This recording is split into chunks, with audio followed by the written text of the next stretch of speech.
In 2016, Gallup measured how many Americans trusted the news media to report accurately and fairly.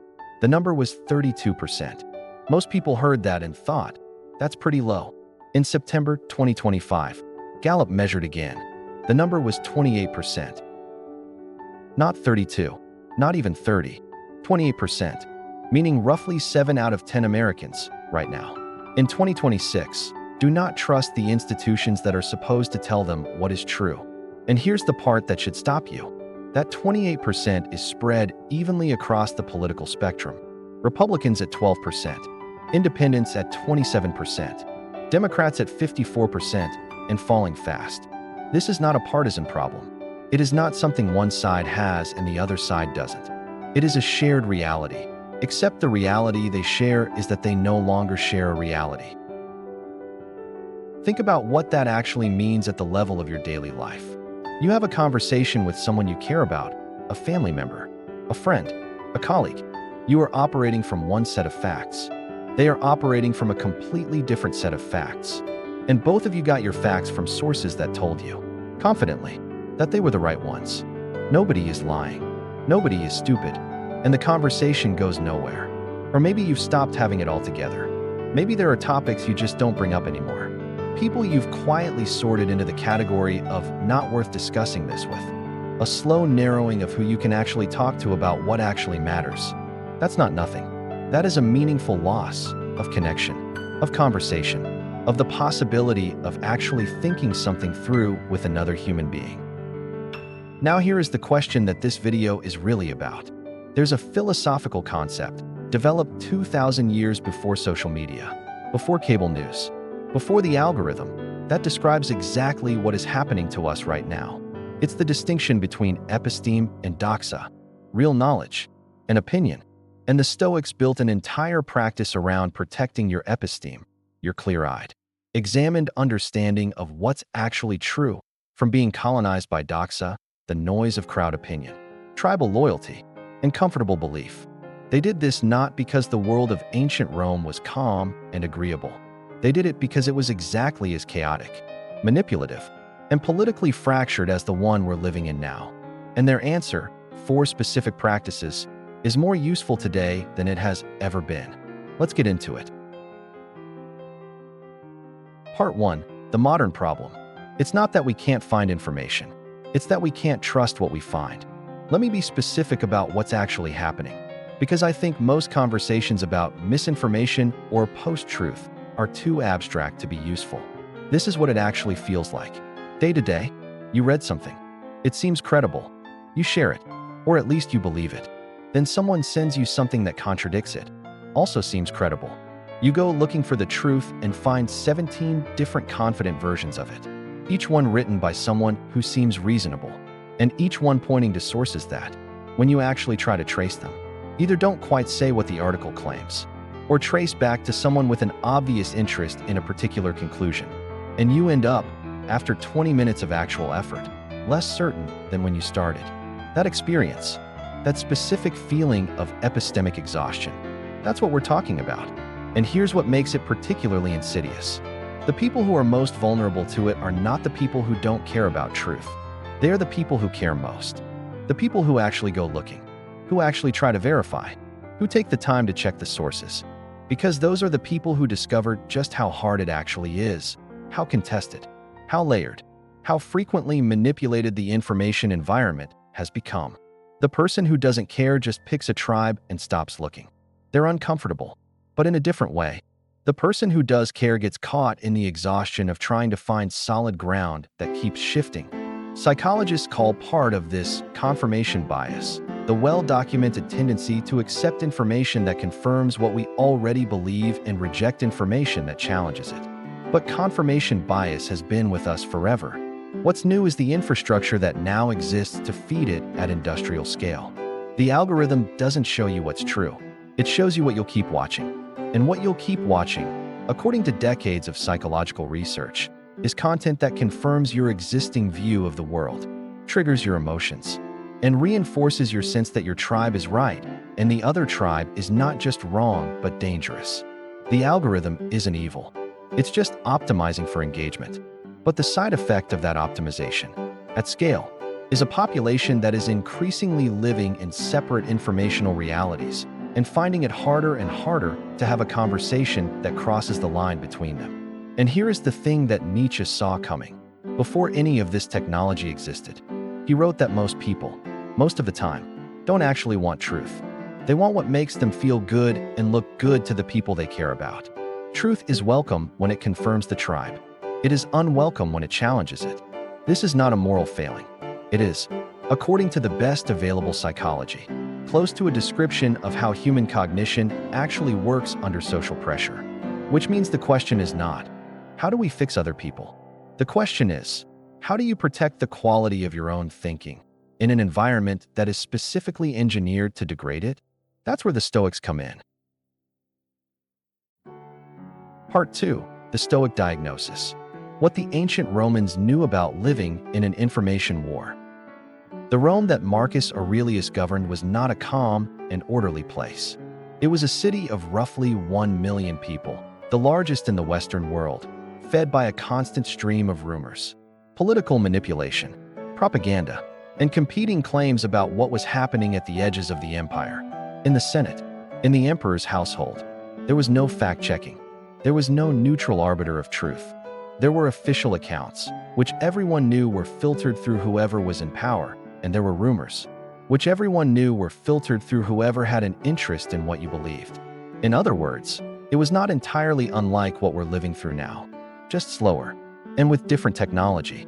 And Marcus Aurelius, who had more at stake than anyone in navigating that environment clearly, developed a philosophy of thinking that is, I would argue, the most useful intellectual survival guide ever written for exactly this moment. Episteme versus doxa, the first distinction. The Stoics inherited from the Greeks a crucial distinction. Episteme, real, examine knowledge, the kind you arrive at through careful observation, logical reasoning, and the willingness to update your view when the evidence demands it. Doxa, opinion, the kind of knowing that comes from what people around you believe, from what feels right, from what your tribe accepts as true. Plato, in his famous allegory of the cave, described a world in which people mistake shadows for reality, accepting what appears before them as the full truth, never questioning whether there is something more real behind it. His student Aristotle would refine this into the distinction between episteme and doxa, real knowledge versus mere opinion. The Stoics inherited this framework and sharpened it further, building a daily practice around catching yourself in doxa and asking whether what you believe is actually episteme. The Stoics went further. They said the great tragedy of most human lives is that people live almost entirely in doxa. They think they are seeing the world clearly, but they are actually seeing the world through the lens of what their community, their class, their political allegiance, their emotional needs have shaped them to see. And the Stoic ascesis, their practice, their discipline, was specifically the practice of catching yourself in doxa and asking, is this actually episteme? Do I actually know this? Or do I just believe it because it fits? Marcus Aurelius, Meditations, Book 4. If someone is able to show me that what I think or do is not right, I will happily change, for I seek the truth, by which no one was ever truly harmed. It is the person who continues in his self-deception and ignorance who is harmed. Read that slowly. He is not saying, I seek the truth as long as it confirms what I already believe. He is saying, I seek the truth, period. And if someone can show me I'm wrong, I will happily change. That is the Stoic epistemic commitment, not to a tribe, not to a narrative, not to a political position, to the truth itself, wherever it leads. In 2026, that commitment is radically countercultural. It is also the only foundation on which you can build a mind that actually functions well. The Inner Citadel, your thinking as sacred ground. The philosopher Pierre Hadot, who spent his career studying Stoic practice, gave the most useful name to the central concept of Stoic epistemology. He called it the Inner Citadel. The idea is this. Marcus Aurelius believed that your hegemonic, your rational, governing mind, the faculty by which you reason and judge, is the one thing in all of existence that is completely, entirely, always yours. External events can harm your body. They can take your property, your reputation, Your relationships. They cannot touch your hegemonic unless you let them. And the specific threat Marcus was most concerned about was not physical harm. It was epistemic corruption, the slow degradation of your ability to think clearly. Through constant exposure to crowd opinion, political pressure, flattery, and fear. He writes in Book 2, "You have power over your mind, not outside events. Realize this, and you will find strength. Your mind is your citadel." And a citadel, in the ancient world, was not just a building. It was the last line of defense, the place you retreated to when everything else had been overwhelmed, the thing you protected at all costs, because without it, nothing else could stand. Marcus was saying, your clarity of thought is that citadel. Protect it, not from ideas, you should engage with ideas, but from the automatic, unconsidered adoption of whatever the crowd around you currently believes. Because a citadel that simply opens its gates to whoever is shouting loudest is not a citadel. It's a passageway. Here's the modern version of what Marcus was describing. Every time you share something you haven't actually checked, because it confirms what you already believe and it came from a source your tribe trusts, you open the gates. Every time you dismiss something without reading it, because it comes from the wrong source and challenges your existing view, you open the gates. Every time you let your emotional response to a headline determine what you believe that headline is saying, you open the gates. The inner citadel doesn't require you to be right all the time. It requires you to be honest with yourself about when you are operating from episteme and when you are operating from doxa. That honesty is the gate. Epictetus and the only opinion that matters. Epictetus, who taught from a position of having nothing, having been a slave, having had no social status of any kind, arrived at the same insight from a different direction. He wrote in the Enchiridion, "Men are disturbed not by things, but by the opinions about things." Most people read this as advice about emotional regulation, and it is that, but it is also something more specific. The opinion you have about a piece of information, whether it is trustworthy, whether it confirms or threatens you, what it means for your tribe, is doing more to shape your response to that information than the information itself. Two people read the same statistic. One of them finds it credible and alarming. The other finds it suspicious and dismisses it. Neither has actually evaluated the methodology. Both have responded to the opinion their tribe has preloaded them with about the kind of source that would produce that statistic. Epictetus would say, watch the opinion. Before you react to the information, notice the opinion you are bringing to it. Is it your opinion, arrived at through your own examination? Or is it your tribe's opinion, handed to you prepackaged and accepted without inspection? Because the tribe's opinion, however confidently delivered, is still doxa, and doxa, however comfortable, is the enemy of clear thinking. Part 3, the Stoic Toolkit. For practices for staying clear-headed in a world that doesn't want you to be. For tools. These come directly from the Stoic texts and from what we now know about how human cognition actually works under informational pressure. I'm calling this framework the Epistemic Citadel Protocol because each tool is specifically about protecting the quality of your own thinking in a world that profits from degrading it. Tool 1, the Source Audit. Who is telling me this? And what do they need me to believe? The early Stoics, going back to Zeno, the founder of the school, developed a concept they called phantasia cataleptique, the cognitive impression. The idea was that some impressions of reality are clear and accurate enough to be trusted as a genuine grasp of what is, while others are distortions that feel real but are not. Marcus Aurelius inherited this framework and built his daily practice around it, the habit of pausing before accepting any impression as true and asking, is this actually a phantasia cataleptique? Or is it a distortion dressed as clarity? The modern version of this practice is the Source Audit. Before you accept, share, or emotionally react to any piece of information, spend 30 seconds on 3 questions. Question 1, who is the source? And what is their interest? Not, is this source on my team or the other team? That's the tribal question. The Stoic question is, what does this source need me to believe? What do they gain if I accept this claim? A news outlet needs clicks. A politician needs votes. A company needs sales. A social media platform needs engagement. None of these interests are automatically disqualifying, but they are always relevant. Question 2, what is the actual claim? Separated from the emotional framing, headlines are not claims. Headlines are emotional triggers designed to get you to click. The Source Audit asks, what is the actual, specific, falsifiable claim being made underneath the framing? Strip the outrage. Strip the alarm. Strip the reassurance. What is the actual statement of fact? Question 3. Does this claim have a source I can trace? Not does it cite a source. Does it cite a source you can actually find, read, and verify says what the article claims it says? This sounds like a lot of work. It is.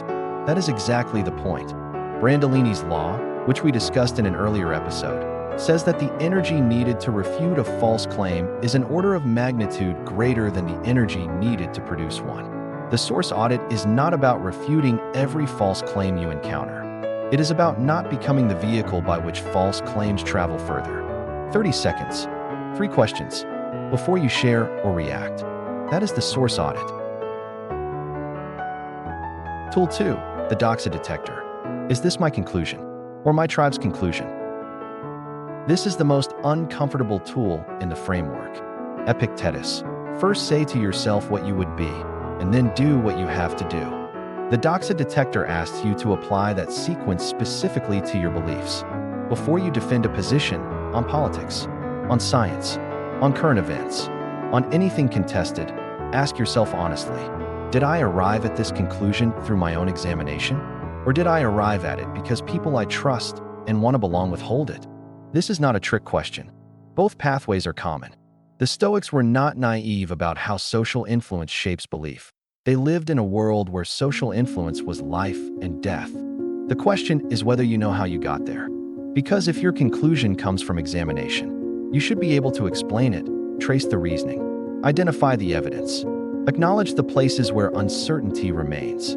If your conclusion comes from the tribe, you will typically find that you are very confident in it, very willing to defend it, and somewhat unable to explain the specific chain of reasoning that led you there, because there is none. That pattern, high confidence, low traceable reasoning, is the signature of Doxa, and the Doxa Detector is the practice of noticing it. The important clarification, this is not a practice that tells you your tribe is wrong. Your tribe may be right. The Stoics were not moral relativists. They believed there were better and worse answers to most questions. What they were saying is, being from your tribe is not the same as being right. And you cannot tell the difference between those two things unless you are willing to run the Doxa Detector on your own conclusions, not just on the other sides. Tool 3, the Marcus Standard. What would I believe about this if I genuinely did not care which side it helped? This is the most demanding of the 4 tools. It is also the most powerful. Marcus Aurelius, Emperor of Rome, held more political power than almost any human being who has ever lived. He had every incentive in the world to see events in ways that supported his reign, justified his decisions, and confirmed the worldview of his class. And he spent 20 years, every morning, it seems, actively working against that pull.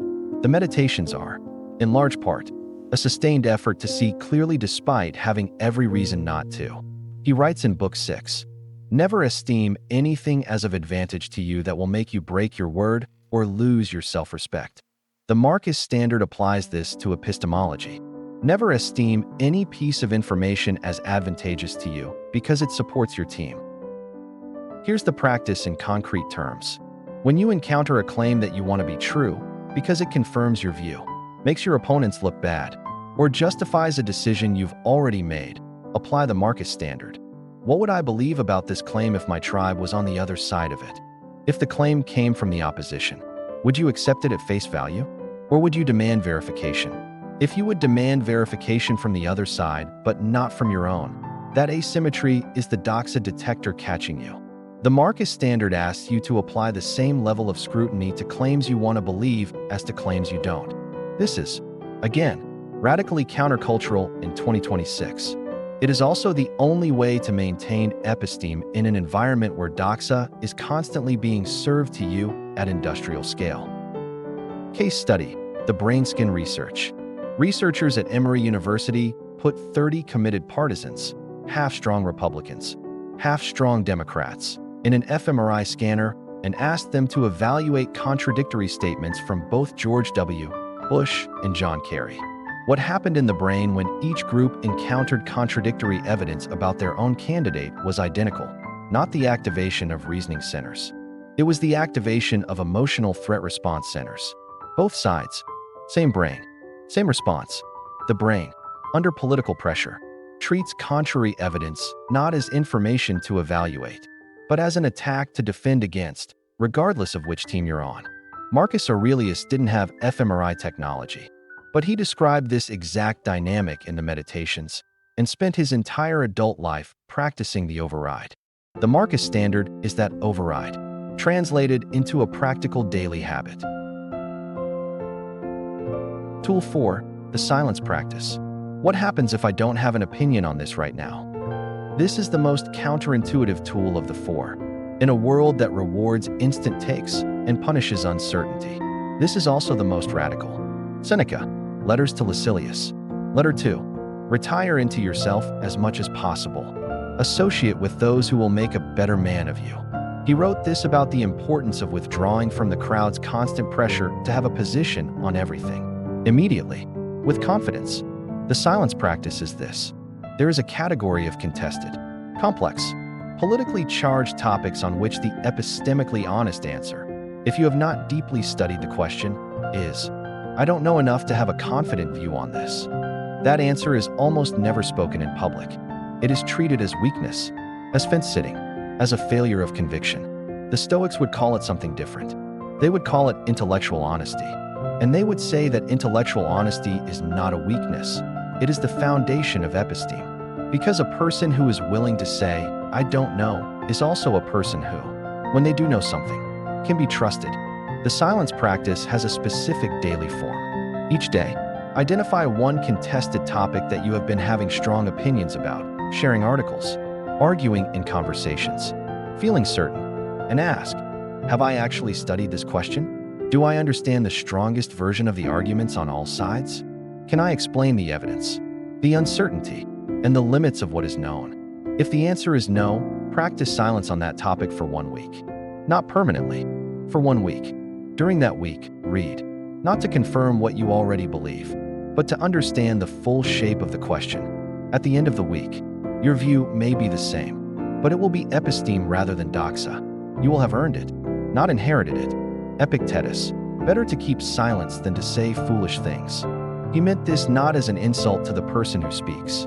He meant it as a gift to the mind that learns to distinguish between what it knows and what it only believes.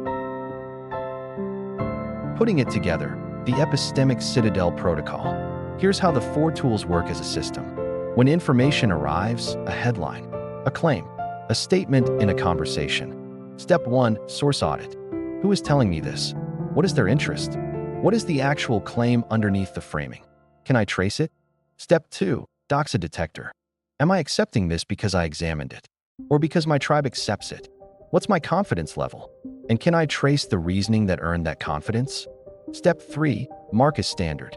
Would I apply the same level of scrutiny to this claim if it came from the other side? If not, why not? Step 4, Silence Practice. If I cannot pass the first 3 steps, is this a topic on which I need to have a public opinion right now? Or is intellectual honesty better served by acknowledging what I don't know? This is not a formula for arriving at perfect truth. Nothing is. It is a protocol for maintaining the quality of your own thinking in an environment where that quality is under constant, sophisticated attack. The inner citadel is not a fortress that keeps ideas out. It is a fortress that keeps careless thinking out. And in 2026, careless thinking is the cheapest, most abundant commodity in existence.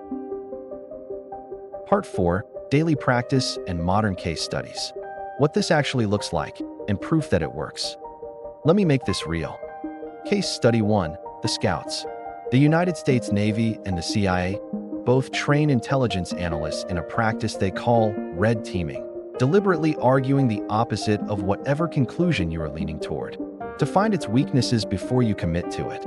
The same practice exists in the civilian world under a different name. Author and cognitive scientist Philip Tetlock studied thousands of people over 20 years and found that the best predictors, the people who were most accurate in their assessments of complex, contested events, shared one consistent practice. They actively sought out the strongest version of the argument against their current position, not to destroy it, not to confirm that they were already right, to genuinely test their conclusion against the best available opposition. Tetlock called these people superforecasters. The Stoics called them philosophers. The practice is the same. You do not protect your view by surrounding it with agreement. You strengthen it by exposing it to the best available challenge. The Doxa Detector and the Marcus Standard are, in practice, a civilian version of red teaming. Case Study 2. Journalist Catherine Marr and the Trust Crisis. Catherine Marr, former CEO of Wikipedia and head of NPR, has been one of the clearest voices naming what she calls the epistemological crisis, the collapse not just of trust in specific sources, but of trust in the idea that shared facts are even possible. Her diagnosis of the information ecosystem: it has been optimized for engagement, which means optimizing for emotional activation, which means optimizing for content that feels most true to the people who already believe it. A system designed to confirm, not to inform. Marcus Aurelius would have recognized the problem instantly. He governed a city where the information system, the rumors, the official announcements, the gossip of the Senate, was also extraordinarily good at confirming what you wanted to believe.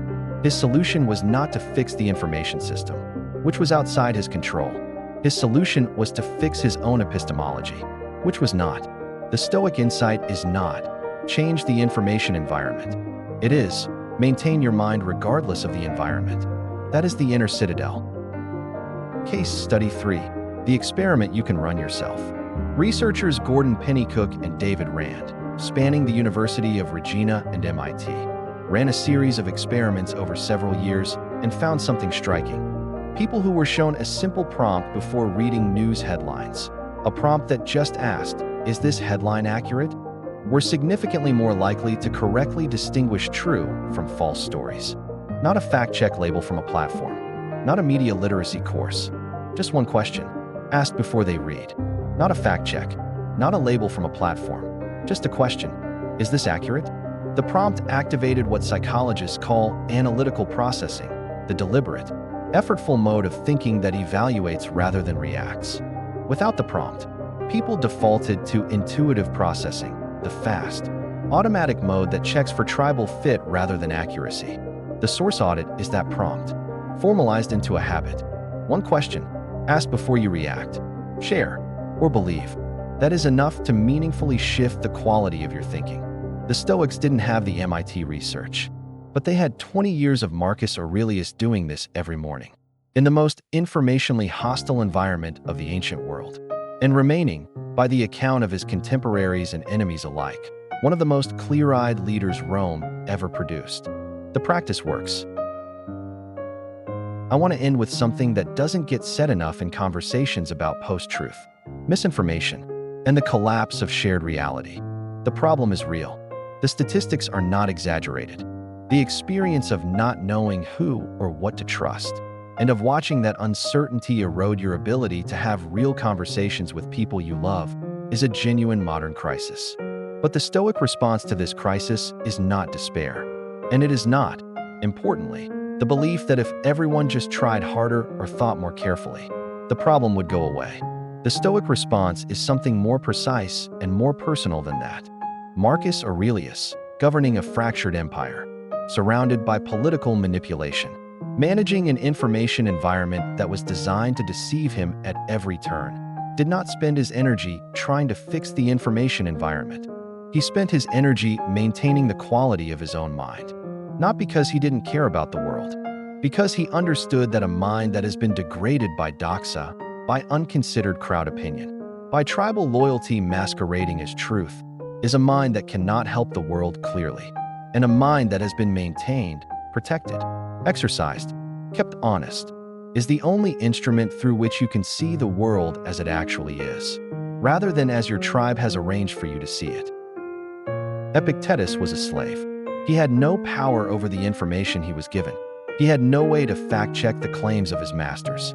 He lived in a world where the people around him had every incentive to keep him in the dark. And he built, from that position, the most rigorous epistemology in the ancient world, the Enchiridion, his handbook for living. begins with the single most important distinction in Stoic philosophy. Some things are in our control and others not. He put it first because he believed it was the foundation of everything else. In our control, our judgments, our values, our chosen response to what we encounter. Not in our control, what the algorithm shows us, what the media reports, what the politicians claim, what our tribe insists is true. The Stoic move is not to fix what is not in your control. The Stoic move is to become, methodically and deliberately, a person whose judgments, whose episteme, cannot be easily colonized by what is. That is the inner citadel, not a fortress that shuts out the world, a mind that engages with the world without being captured by it. One source audit, one Doxa Detector, one Marcus standard, one silence practice. Every day, before the feed opens, before the outrage begins, before the tribe tells you what to think. The world does not need more confident people. It needs more honest ones. I'll see you in the next one.